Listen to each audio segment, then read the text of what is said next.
Hi and welcome to Just Salvos Live. Today we have a bit of a different episode. We're doing a project at the moment of a CD with lots of justice songs written by people both in and outside of the Salvation Army. And we have one of the artists of one of the songs here today, Rowan Castle, who has written a song about youth issues. So Rowan, first of all, welcome to the show. Thank you. And thanks for doing the song. We're going to listen to the song in a minute and we're going to then talk through the issue. But we want to really flesh out all of the verses and the chorus that you've put together because you are the authority on youth, I think, and in this room at least. And so we want to talk those through for people at home to really get a hold of youth issues. So here it is.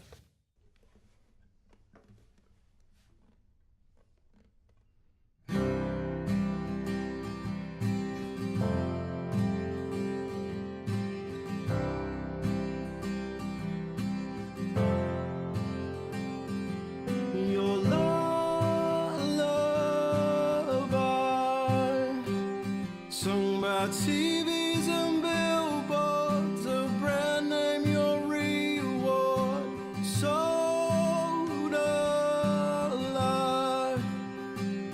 your inheritance mortgaged, identity forfeit, orphaned for an elder's gain, a price tag put on love. Held hostage to yesterday in tomorrow's world. Don't look back or run away. Save us from ourselves. The air you breathe was ruined forever by people so clever. The sky you see, scarred and neglected, your theories rejected, lost within conspiracy. You never had a say. Held hostage to yesterday in tomorrow's world. Don't look back or run away. Save us from ourselves. All alone. Famine and warfare has robbed you of forebears, strength unknown. Relinquished your childhood, duty understood. Millions orphaned by disease.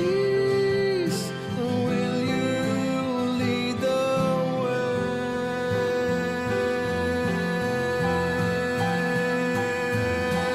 Held hostage to yesterday in tomorrow's world.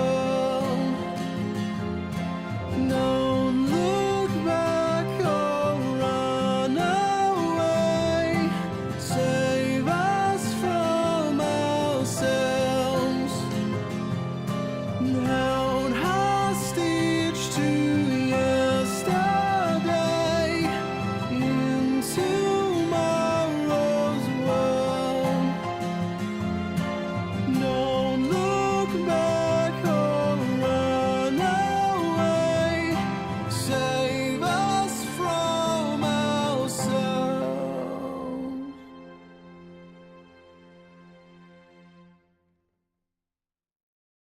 All right, well, I hope you enjoyed the song. Rowan, thanks for writing it again. We want to go through verse by verse, so I'm going to read out the verse 1.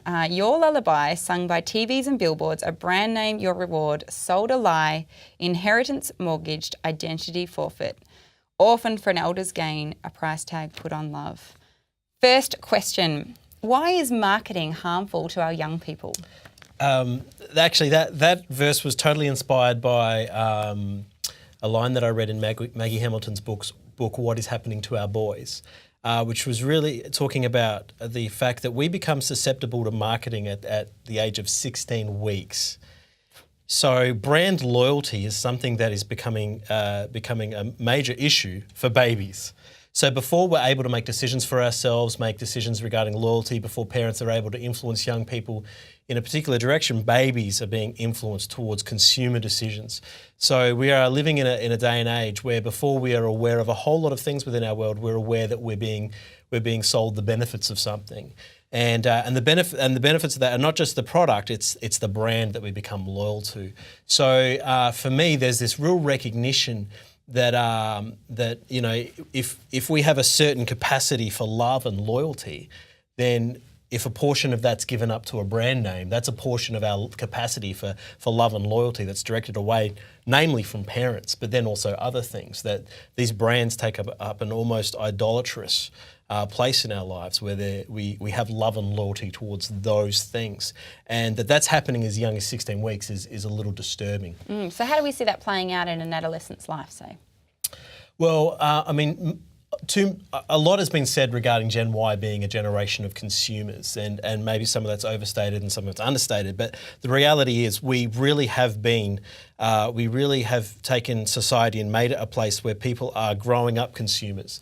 This very I can buy what I need, or I exist to be served, or I'm the centre of everything type concept, which is at the heart of being a consumer, is really a posture that's adopted before we can make decisions for ourselves.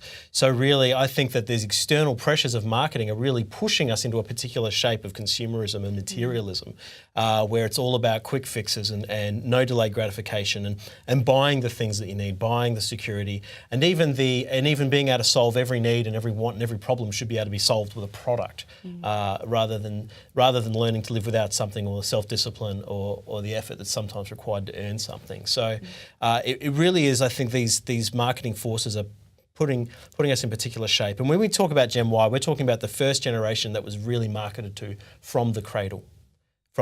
So we give up our right to make a whole lot of decisions when we live in a society that functions like that. Look, I read a quote by you. It says this: the basic lie of demographic marketing is you are above being like your parent. This lie was told to sell you something. Can you tell us more about that? Absolutely. It's probably no surprise that there's not many kids out there, certainly teenagers out there, who think their parents are cool. In fact, generally the thing that defines being parents is that you're no longer cool. And certainly I'm experiencing that more and more every day with my own children, which is hard to believe when you consider how cool I really am. And that was sarcasm, by the way. But really, this idea that your parents are uncool and that you're something else is really an idea that emerges, I think, in the 50s when marketing to teenagers became real. Suddenly, teenagers were being told that you're something separate from your parents. You're something better or superior. You're something now. They're yesterday, you're now.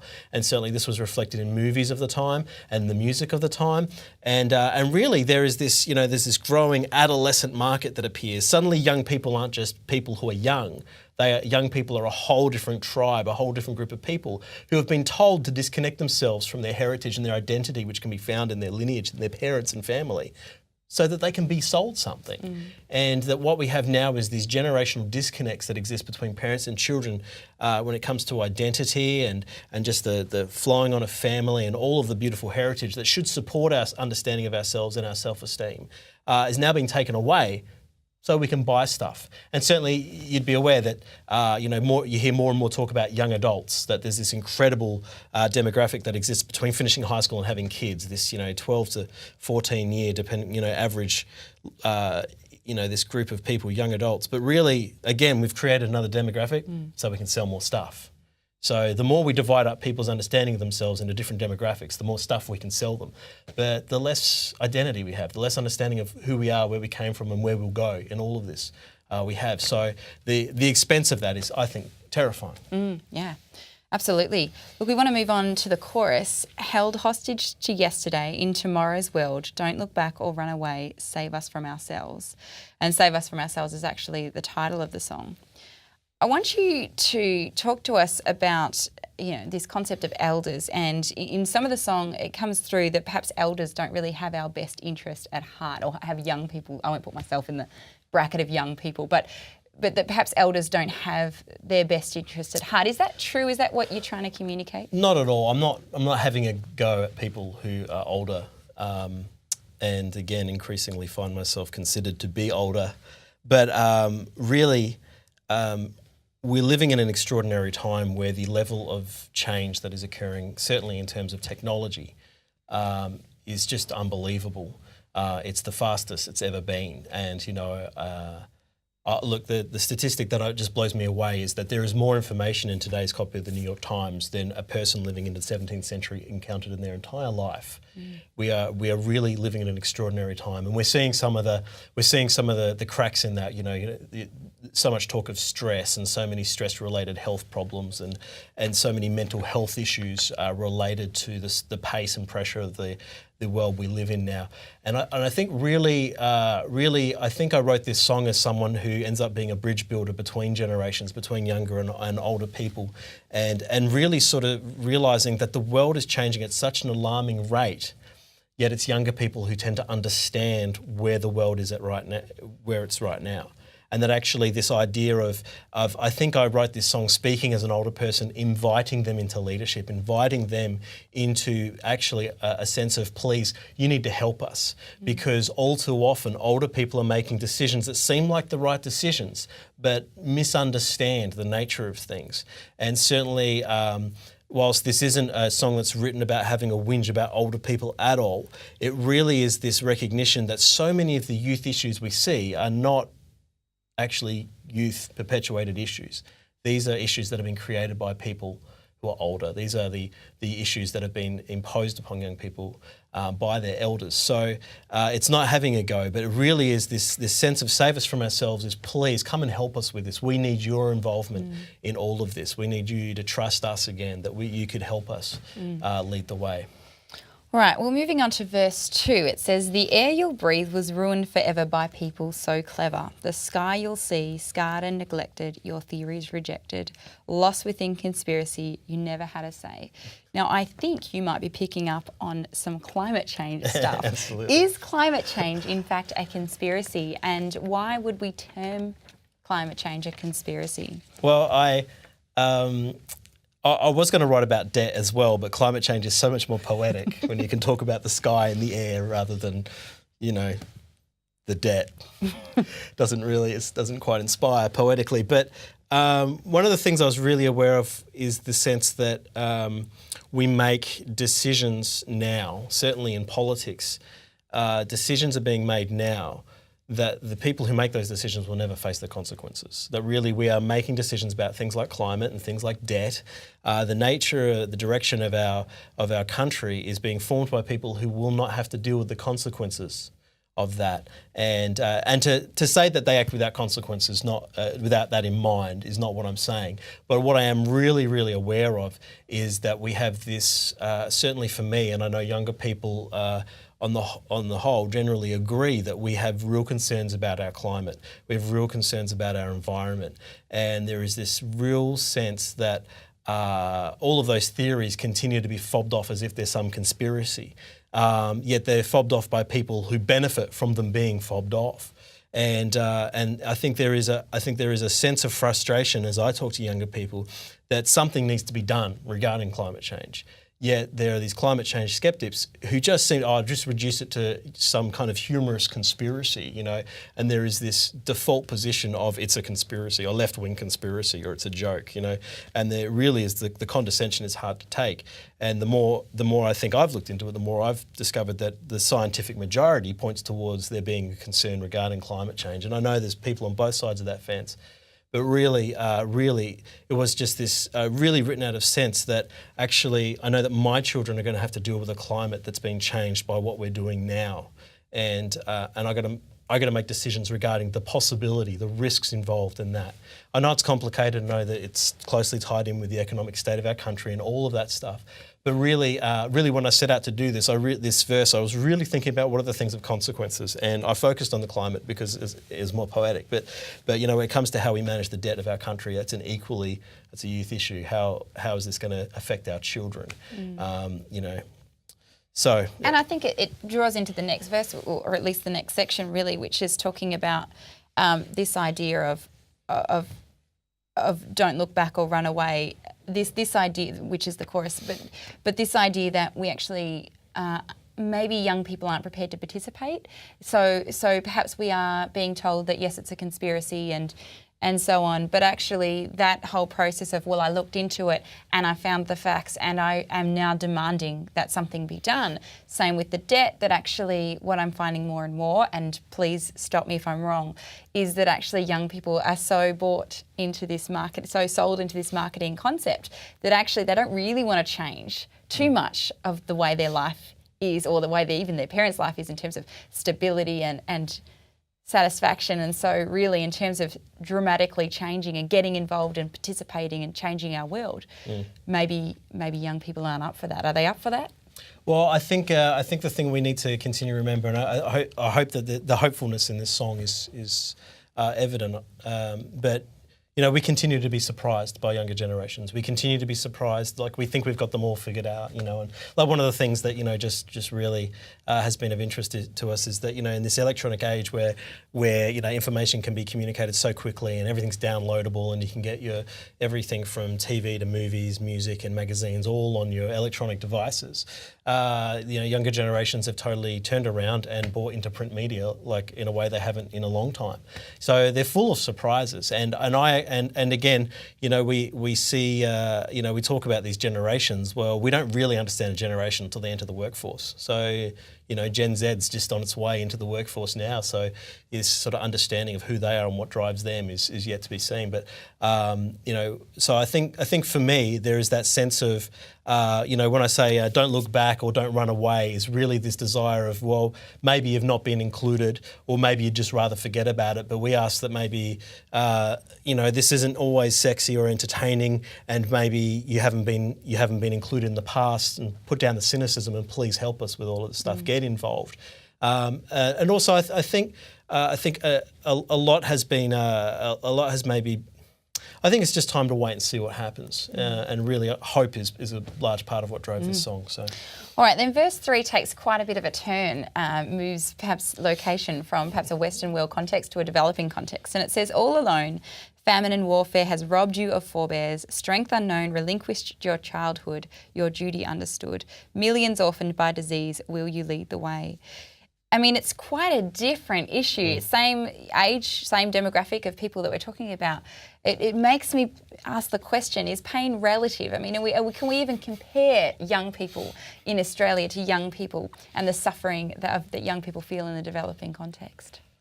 That's normally the kind of question I direct towards you. But I think for me, certainly as someone who's advocated for the emerging spirituality and worldview of younger people, there is this nagging voice in the back of my head that just says, but really, we're talking about the issues that come with wealth and security and years of economic expansion. And actually there's lots of people not privy to that. And certainly I decided to go to the further extreme of, when we say don't look back or run away, save us from ourselves. I thought of the stories that we read of entire villages of orphans who are now in mentoring programs because they now need to step up and lead entire communities as children. And I was really moved by the stat I read that in just in one African nation there was 40 million AIDS orphans. Just AIDS, just one country, 40 million. And that kind of population I just couldn't get my head around that, and really had this sense of, wow, you put it in the perspective of that, and really we're talking about some pretty minuscule social neuroses when really actually when we talk about young people involving themselves in leading into the future and really contributing, well, what we're seeing happen in other countries is just extraordinary compared to the issues that we're dealing with. In some ways our problems are good problems to have.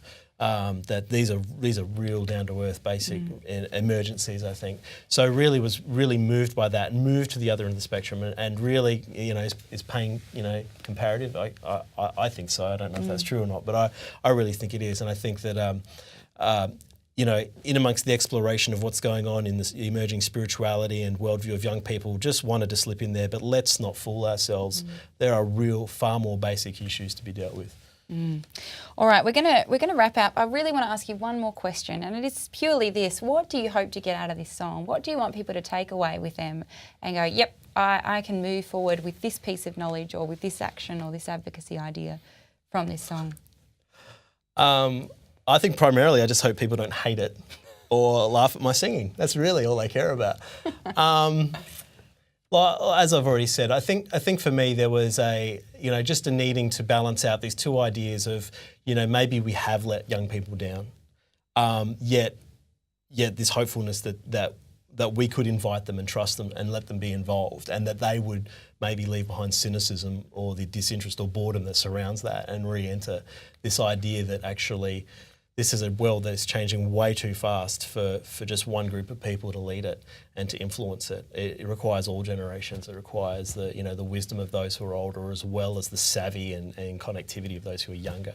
And so I think the message I'm hoping for is hope, optimism that maybe there is a better way, there is a more unified way ahead, and that we can put down all the noise of marketing and all of the ways that marketing tries to segregate us into consumer groups and actually be a community again, be a village again that recognises that we need influence from all demographics. Well, it's a good dream, it's a good hope, and we hope that you get something out of the song that is even a little bit as hopeful as that. Would be really great. Look forward to more songs dripping throughout the year as we have them prepared, but certainly by the end of the year, I hope we will have a full CD of 12 different songs, 12 different social justice issues by 12 different artists, and we really hope that you can grab a hold of that and use that as a resource in your schools, in your churches, a way to really communicate a message that needs to be communicated to the entire world. We're always looking to resource you here at Just Salvos, and if you have something that you want, please always let us know on the Facebook. Thank you for joining us on Just Salvos Live. Thanks, Rowan, for joining us. Thanks for having me. And we hope that you've enjoyed the show, and we'll see you again soon.